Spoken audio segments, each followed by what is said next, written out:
wixii dad badan ay ka baqayeen ayaa hadda dhab noqday. Maraykanku waxa uu fuliyay duqeymo aad u waaweyn oo ka dhacay jasiirad yar oo loo arko lafdhabarta dhaqaalaha Iiraan. Jasiiradan aad bay muhiim ugu tahay Iiraan, waxaana loo tixgeliyay halbowlaha nolosha ee dalka.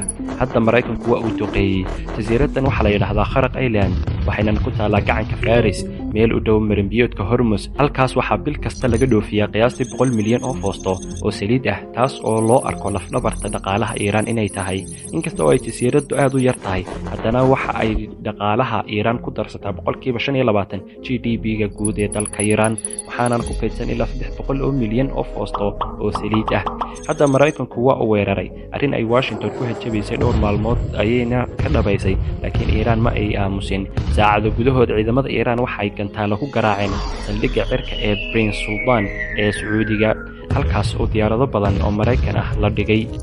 warbixinadu waxay sheegeen in 5 diyaaradood oo Maraykanku u adeegsado shubista shidaalka hawada la garaacay oo la waxyeeleeyay. diyaaradahan badankoodu waxay ahaayeen KC-135 Stratotanker iyo KC-46, kuwaas oo aad muhiim ugu ah Maraykanka si uu u sii wado howlgalladiisa bariga dhexe.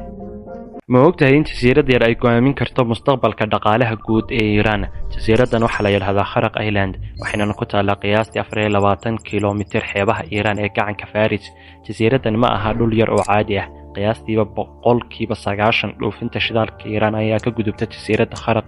shidaalkaas intiisa badan waxa uu sii maraa marinbiyoodka Hormuz, ugu dambeynna waxa uu gaadhaa Shiinaha oo hadda ah dalka ugu weyn ee iibsada shidaalka Iiraan. dhowaan Maraykanku waxa uu qaaday duqeymo culus oo uu ku bartilmaameedsaday jasiiradda Kharaq, isagoo sheegay inuu burburiyay kaabayaal militari oo muhiim ah oo halkaas ku yaalay.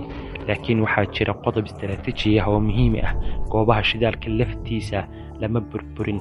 sabab haddii la burburiyo shidaalkaas, waxaa baabi'i lahaa balaayiin dollar oo kayd dhaqaale ah. qofkii dagaalka kadib gacanta ku dhiga shidaalkaas wuxuu heli karaa saameyn dhaqaale oo aad u weyn. khubarada militariga waxay sheegayaan in haddii Maraykanku runtii doonayo inuu gooyo halbowlaha dhaqaalaha Iiraan, qiimo cirka ah oo keliya kuma filla.